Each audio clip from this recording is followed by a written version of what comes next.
अगर किसी प्रकार की पैतृक संपत्ति है और वो बड़े भाई के नाम से हो गया, और ऐसा बहुत सारा हुआ, राज्य सरकार के द्वारा जब सर्वे किया गया तो क्या हुआ कि उसमें किसी कारण बस कहीं का सब कुछ सही भी रहा और बहुत का ऐसा हुआ कि सर्वे में संपत्ति बड़े भाई के नाम से आ गया। तो बड़े भाई के नाम से आ गया तो ऐसा नहीं कि छोटे का अधिकार नहीं है। हाँ, यही है कि आज आपके नाम से है, अगर आप नहीं देना चाहेंगे तो छोटे जो भाई हैं उसको कोर्ट जाना पड़ेगा, लेकिन संपत्ति पे अधिकार तो जरूर होगा। आप उस अधिकार से उसको वंचित नहीं कर सकते हैं, इसलिए कि उस संपत्ति जो है वो पैतृक संपत्ति है। आज वो संपत्ति को आप खरीदे नहीं है, वो बाप दादा की संपत्ति है। तो जब भी संपत्ति बड़े भाई के नाम से है, अब ये भी गलती हो सकता है कि संपत्ति छोटे के नाम से हो जाए, तो छोटे के नाम से भी सर्वे अगर हो गया, ठीक है, तो ऐसा नहीं कि बड़ा का अधिकार नहीं होगा, इसलिए कि वो तो उनके पूर्वज भी संपत्ति जो पूर्वज से प्राप्त हुआ है। लेकिन यहाँ पे विकल्प क्या बचता है, वो बचता है कोर्ट में केस फाइल करना। आप अगर नहीं देंगे, सबसे अच्छी बात है कि आप जो कोर्ट में उतना टाइम वेस्ट करेंगे, उससे अच्छी बात है कि आपको दे देना चाहिए। अगर आप नहीं देंगे तो कोर्ट का प्रक्रिया चलेगा, लेकिन देना तो आपको होगा ही। आज जो सवाल है डीके सिंह जी पूछ रहे हैं कि पारिवारिक संपत्ति बड़े चाचा के नाम से है और चाचा के लड़के बोलते हैं कि मेरे पिताजी के नाम से है, मैं नहीं दूंगा, तो क्या करें। तो देखिए, आप जो है यहाँ पे जो आपका पारिवारिक संपत्ति का पूरा एक तरह से रिकॉर्ड है, पुराना या नया, ठीक है, तो उसको जैसे भी उनके नाम से वो संपत्ति, पारिवारिक संपत्ति उनके नाम से आया, पूरा जो कागजात है वो पहले निकालने का प्रयास करें।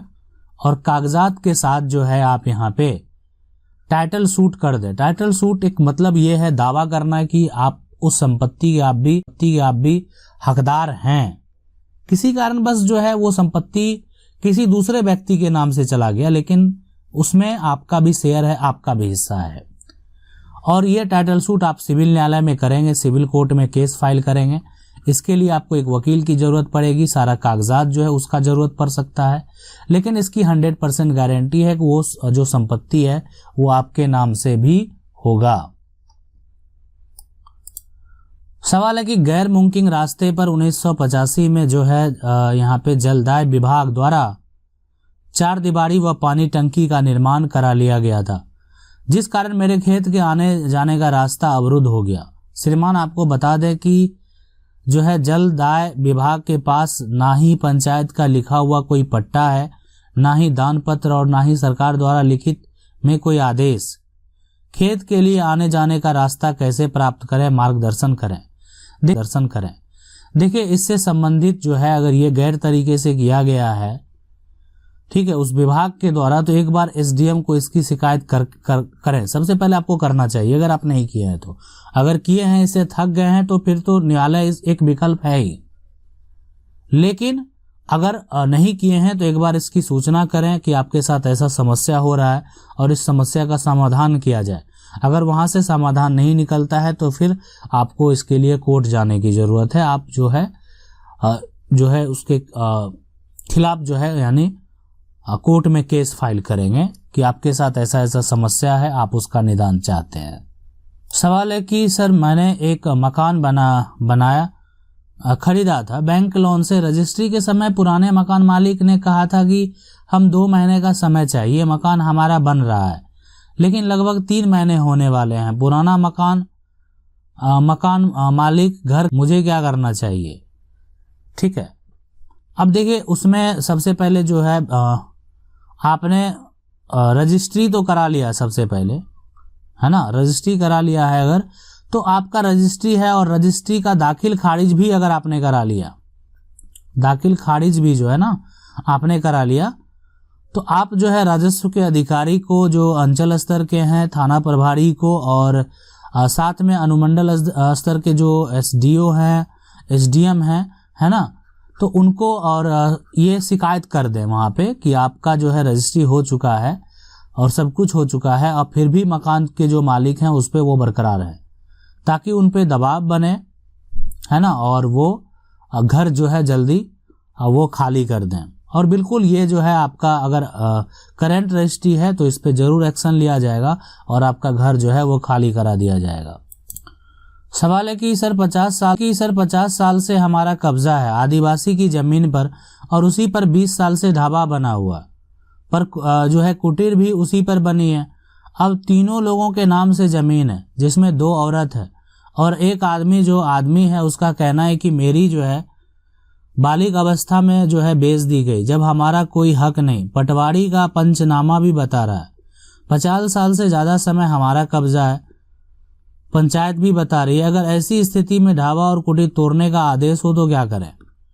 देखिए, अगर मान लेते हैं कि आपका 20 साल से बना हुआ सारा कुछ कब्जा है और इस बात का आपके पास प्रूफ है, जिसमें जो भी औरत है, आदमी है, उसका जो भी कहना है ना, तो उस केस में आप जो है यहाँ पे अगर सब कुछ आपके पास है तो आप जो है उसके ऊपर खिलाफ कार्रवाई खुद कर सकते हैं। और रही बात 50 साल से ज़्यादा समय से अगर आपका कब्जा है तो आप अपना मालिकाना हक का दावा तो कब्जा के आधार पे भी कर सकते हैं। तो आप जो व्यक्ति है अगर वो परेशान कर रहा है तो आप उसके खिलाफ जो है केस फाइल कर सकते हैं। हाँ, लेकिन इसमें आपको जो है ग्रामीण का जो सपोर्ट भी चाहिए, कुछ गवाह भी चाहिए जो आपके पक्ष में गवाही दे और इस बात को कंफर्म करे कि आप लंबे समय से जो है आप उस संपत्ति पे बरकरार हैं। सवाल है कि सर कोई यदि हमारे जमीन से निजी रास्ता निकाल रहा है और हमें 3 फीट जमीन देने को जो है कहता है, देन पैसा का भी डिमांड करता है, तो हमें क्या करना चाहिए?